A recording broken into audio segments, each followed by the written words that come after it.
Yeah, whatever. Ain't nobody got time for that. Hide your kids, hide your wife. Yo, you good, yo? You are such a liar. Yeah, It's lit. Let's Period go. I, period of. and that's on period. Hood chatter. What is going on, family? You already know. It's your host, Doc J, and welcome to another episode of Hood Chatter. Okay, Hood Chatter is where we talk about things that you think about, but you don't say out loud. So let's jump right in. Somebody hit me up the other day, right? And they asked me how I go about choosing my weekly topics. And believe it or not random at all. So during my group coaching sessions, I take the topics that are widely discussed in the session.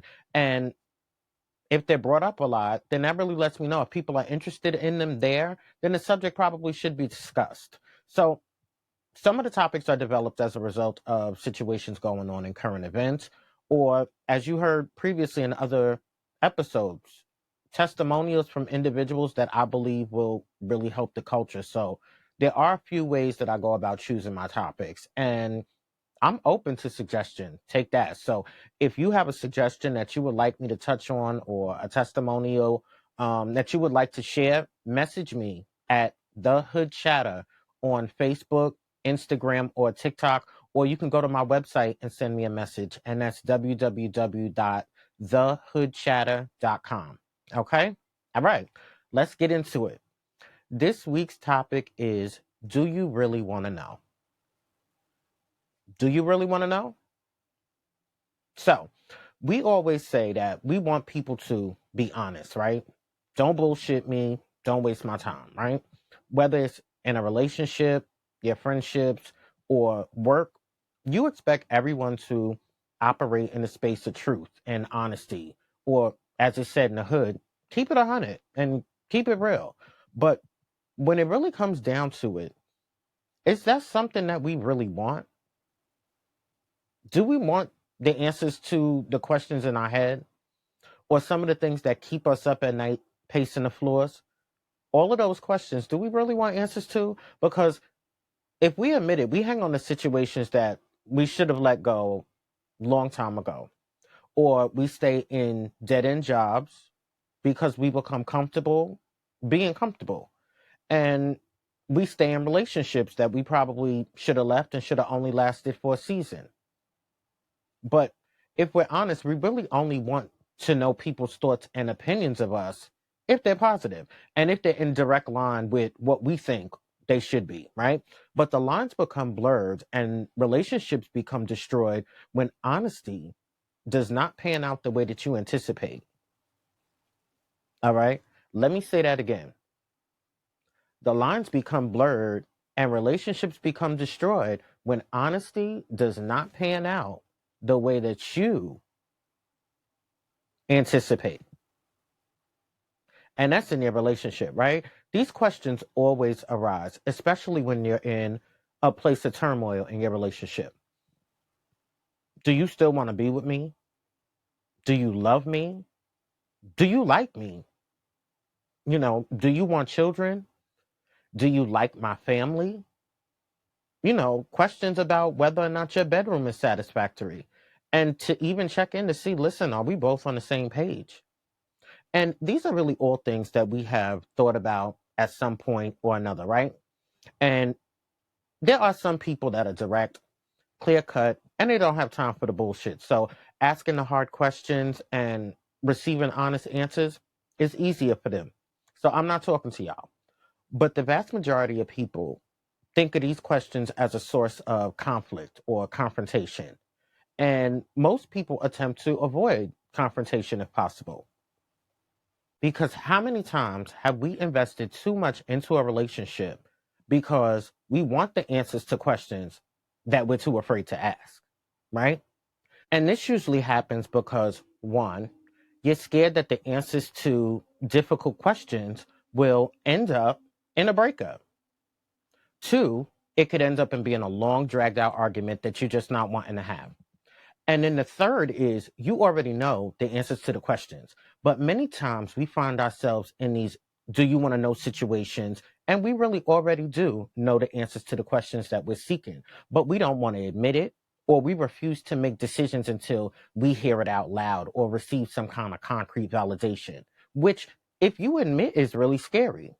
So, in which case, we find ourselves giving up too much of ourselves or dumbing down to accommodate another person or to salvage a relationship. So, let me say this: speak to yourself when you're faced with these challenges and ask yourself, do I really want to know? And then just kind of check yourself. Am I being honest? Can I deal with the consequences that come with the answers to whatever those questions are? And I also believe that when you're speaking to yourself in these moments, sometimes it's beneficial for you to speak to yourself in a mirror, right? Because looking in the mirror while you're communicating with yourself has a weird way of making you more accountable. And it gives you a greater reassurance sometimes of what the next step is going to be while you're standing there and processing and in your processing mode. And this method can be used in any situation, really. So sometimes, like I said, when you find yourself in difficult situations, speak to yourself in the mirror. It helps you get a little bit of clarity because we hold on to so much negativity. And oftentimes because we want to know, but we really don't want to know, right? Now, let me say this to my habitual side chicks, side dudes, sneaky links, long term friends with benefits. Ask yourself, how do I keep ending up in these situations?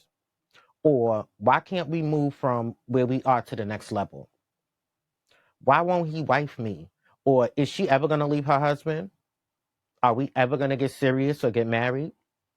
Because there really might be a reason that he won't wife you or she's comfortable being friends with benefits. There might be a clear cut reason why your relationship won't go past superficial. So, do you really want to know?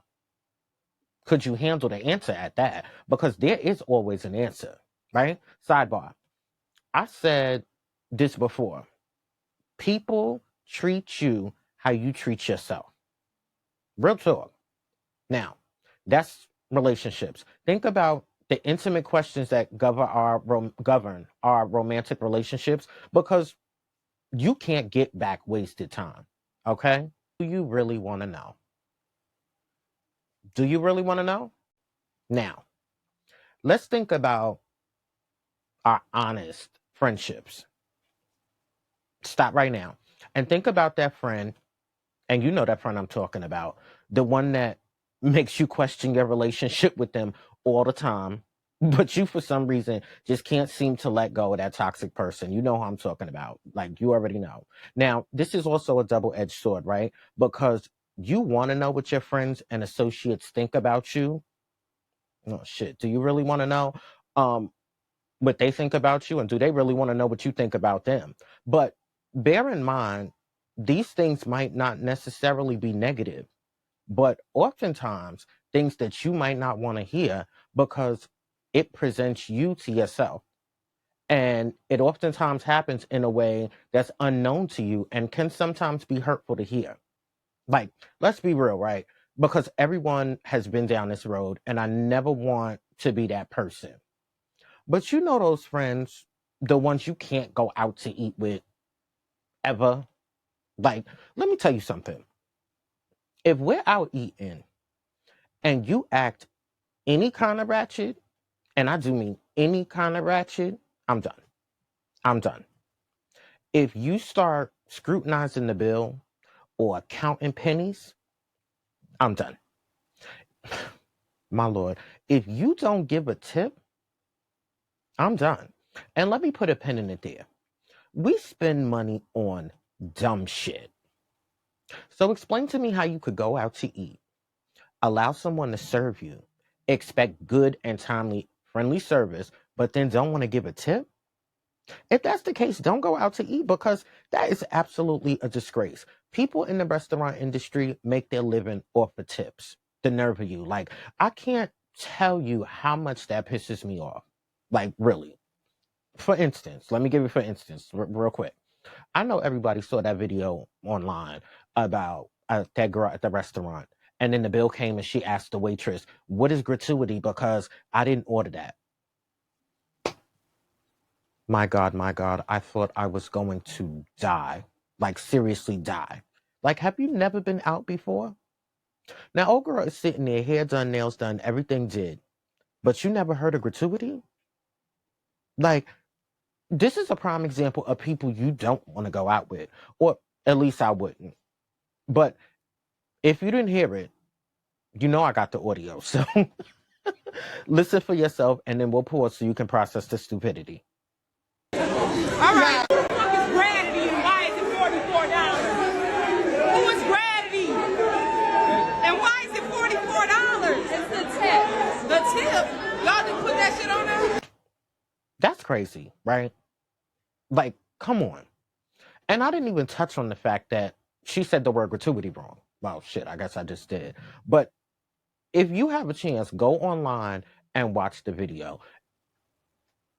If you would have seen the waitress's face, like, I would have almost double died. Like, double died. I'm not even playing. Also, if you are the person who asks for separate checks, don't come out with me. Like, absolutely eliminate it. Now, let me also say this because there's a flip side to that, right? You know when you go out and everyone orders reasonable shit, and then there's that one person that orders everything or 10 drinks and then wants everybody to split the bill equally. Like, come on. Have some cool. Don't try to get over just because you know you're around people that can help pay the bill. Like, stop. But you know what? Common sense is not always common. And if you don't have it, you can't beg, borrow, or steal it. Let me say that again. Common sense is not always common. And if you don't have it, you can't beg, borrow, or steal it. Now, who wants to really be that person? When you think about going to eat, you know right off the bat, this is some people that you do not invite under any circumstances. Like, real talk. That's why some of us don't go places that we're invited until we find out who's coming. You know what I'm saying? Because if you say the wrong name, count me out. I'm not coming. Like, I'm not leaving my house knowing that I'm going to be pissed off at the end of the night. I'm just not doing it. Then there's the drunk friend. You know, the one that you might have to babysit, or the friend that when shit is good, it's real good. But when shit is bad, it's real bad. You know that friend I'm talking about. And you got to think carefully about whether or not you want to go out with them. Especially if they are the drunk friend that can potentially be the fighter. Dead it. Like, who really has time for that? I'm grown. And people work hard. They got all kinds of shit going on all week, every day with their family, their finances, their personal situations. Like, when you find time to relax and enjoy yourself in a social setting, the last thing you want is for it to be ruined, especially by somebody you know or that you came with. That's like ridiculous. So who wants to be labeled as that person? Right? Come on, let's keep it going. Then, are you the friend that always wants something? My God. I mean, the person where every time your name pops up on the caller ID, the person's like, okay. When they see it, they got to make a quick decision on whether or not they even want to answer the phone. Like, come on. Are you that friend that's always gossiping and everything is negative and woe is me? Like, you know the person I'm talking about. When you say it's sunny outside, then their first response is something stupid like, well, I wish sometime the sun would shine on me. You know, or you telling a good positive story and somehow it turns around to their dark and doomed situation. Um, who wants that? Or then there's the person that never grows up. Like, how many people to know that person that is still just as simple now as they were 10 years ago? Or even in high school, if you have friendships that lasted that long. People that have no change, have made no change, no growth, no nothing. And let me say this. It is a conscious decision and hard work to decide that in a world that is constantly changing, that you have really dug your feet in the sand and said, this is it for me. Like, certified it for you. Now, back to the friend that always wants something. Now, it's one thing to help somebody in need.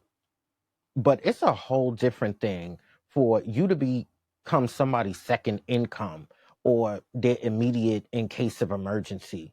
You know what I'm saying? There's a big difference. And I can't tell you, I really can't tell you how many people have called me over the years, shit, over the month, and asked me for crazy stuff. Like, I don't have any food in my house, or I need to feed my kids, or I'm behind on my rent, or, I'm trying to make something move and I'll get right back to you. Like, I told somebody who asked me for money no one time. And because I was just sick of the shit, right? And their response was, if you don't want to give it to me, just say that, but don't tell me you don't have it. Like, Bullshit. what did you just say? Bullshit. Exactly. Like, that's where we absolutely draw the line. And I noticed that I had become a second income. And no, did it. Like, no love lost, but no more money exchanged either. Then there are those people who you constantly pour into, you constantly give advice to, you always show up to all of their functions to support them and make yourself readily available in their time of need. But when you need somebody to talk to or a shoulder to lean on, shit, if you fall into hard times and need a borrow, you look up and realize there are only a few people, if anybody, I can rely on. Like, really. And I know everybody wants to do the right thing, and the most of us will help people if we can. But admit it, being a caregiver and a caretaker and somebody who's a saving grace, it all feels good and it sounds good and it feels noble. But when you're in your time of need, it feels terrible. And you sometimes recount some of the times you should have probably said no or walked away. And you get pissed off at what you might now consider as weakness. But let me say this, being a good, decent human being is never a weakness. Okay? Being a good, decent human being is never a weakness. And I would just never want to be that friend, right? And the crazy shit is, most of the people that I'm referring to have no idea that they're that person. Well, you know what? Maybe they do and they just don't care. But I would never want the first thing that somebody thinks about me to be negative, right? Like, perfect example. Like, I love, love, love Lauren Hill and Anita Baker. I've seen both of them. But shit, there are so many memes about them that are now literally the definition for the culture of what being late looks like and being a no-show. Like, who wants that to be the first thing that somebody thinks about you? That's crazy. And for the most of us, we think of ourselves in a positive light, right? We shine a light on ourselves and we tend to highlight our greatest attribute and push the things that we don't want to deal with to the side. And it's not until you're confronted with the answers to some of the touchy questions within some of your relationships are you able to see some of your shortcomings. Now, let me say this. Watch out who you listen to or who you take advice from, because some advice from people is pot and kettle. And you know what I'm talking about. They give you advice, but they don't apply the same advice to their life. You might not want money management advice from someone who's broke, or relationship advice from someone who's not sound, or at least has not had or have a healthy relationship. So be careful who you allow to pour into you and what you allow yourself to digest, because some shit is just toxic and people's bad advice can put you in a worse situation. So, do you want to know the thoughts of your partner? The things that they think but they don't want to say? Do you want your friend's opinion of you? Like, could you really imagine that if we allowed the people in our lives to rate us from 1 to 10? I know, like, crazy. Then it's your job. You know that coworker that gets paid for doing absolutely nothing, but acts like they're the hardest working person in show business. Like, the coworker that complains about everybody and everything, when in actuality, they do the least amount of work and they fund the most of the stuff that they do. You know the coworker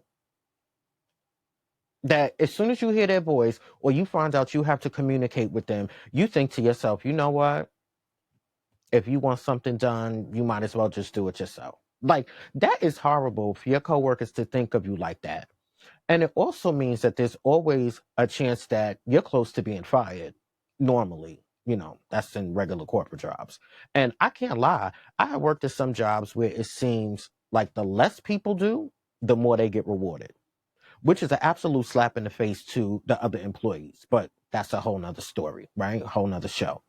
Now, it's one thing when you get your review or your evaluation, like from your boss or HR or whatever. But what if you asked your coworkers what they thought about you as a colleague?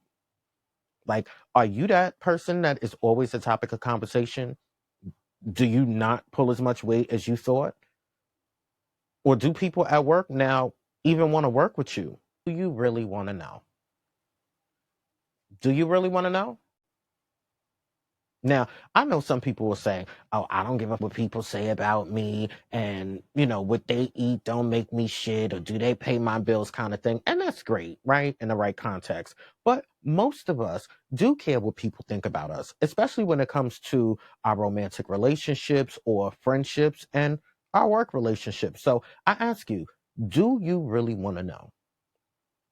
And let me say this though, it might not be the same at work, but if you're in a real relationship or have real authentic friendships, these people are going to offer you this information and show you to yourself whenever, because that's the way a true friendship or a relationship should be. Now, check this out. One of my girlfriends said to me one day, Doc, you think you slick? I'm like, what? She said, you have a way of saying some shady shit to somebody and then they think it's a compliment. And it's not until days later that they realize, oh shit, he was trying to play me. I was floored. And of course, I was like, girl, you crazy, right? But then when I started to look back at some of the things that I said to people over the years, I could kind of understand how that could be construed or misconstrued as shady, right? Okay. But since then, I try to make a conscious effort to check myself and ask myself before I say something like, is this necessary? And like, what is to be gained from this? Because I never realized that, but people you have in your life are looking at you from the outside in. And they're sometimes able to see things about you that you don't necessarily see for yourself. So I had to start checking myself. And let me pass that advice on. Check yourself in every relationship and ask yourself, am I adding to this relationship or, can I be better? And am I being selfish? Really check yourself, because it'll make it easier for you to be able to ask those hard questions, and you'll be more equipped to deal with the responses because you have a more realistic idea of how you'll operate in those scenarios. And then you're confident that you're giving the best that you have, right? So, all right, family, let's get into these week's questions, right? We on to the next one. We on to the next one. This is how we're going to do it for the close. You and your significant other finish having sex. While you're washing up in the bathroom, you hear them masturbating. What do? I'll rewind that. You and your significant other just finished having sex. You go to the bathroom to wash up, and then you hear them masturbating. What do? Now, me personally, that means that you haven't done your job. And if that's the case, you need to get yourself together, batter up, and get back out there and get back in the ring, because something went terribly wrong, and you need to figure that out. I don't know what you think about that, but I would definitely say there's a certified problem. Okay? So let's get to the next one. Your sex tape was just leaked online. Come on, stop. I got to give you the good ones. Your sex tape was just leaked online. What's the first thing you're doing after you find out? Your sex tape was just leaked online. What's the first thing you're doing after you find out? Bitch, I am ducking under the table and hoping that the ground opens up and just straight sucks me up in it and I just absolutely disappear. Like, I know some people say Good press is press, bad press is press. Nope, nope, press, press, press, stop the presses. If a sex tape came out, I was straight hot under the table. Like, that's just absolutely crazy for me. So toy that around, chew that around, and see how that works for you.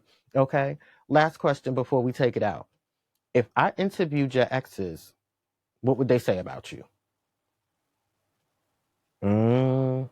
Now really think about that one. I'm going to bring that back again. If I interviewed your exes, what would they say about you? I'm not even going to give you that response because I don't want to think that hard. All right, family, that's it for me this week. You know, I had a ball with you guys. And we're going to do this again next week. All right? I love you. And remember, keep a smile on your face. You deserve it. Don't let nobody knock you off your pedestal. See you next week.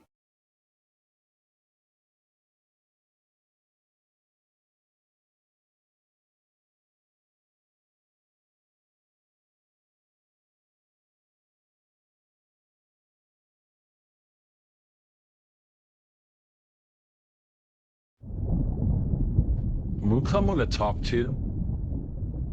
Need someone to listen? Looking for clarity and strategy? Reach out to the Turnaround Project. Our life coaches are here to help you on your journey to getting better, doing better, and being better. Turnaround Project, helping individuals learn to help themselves.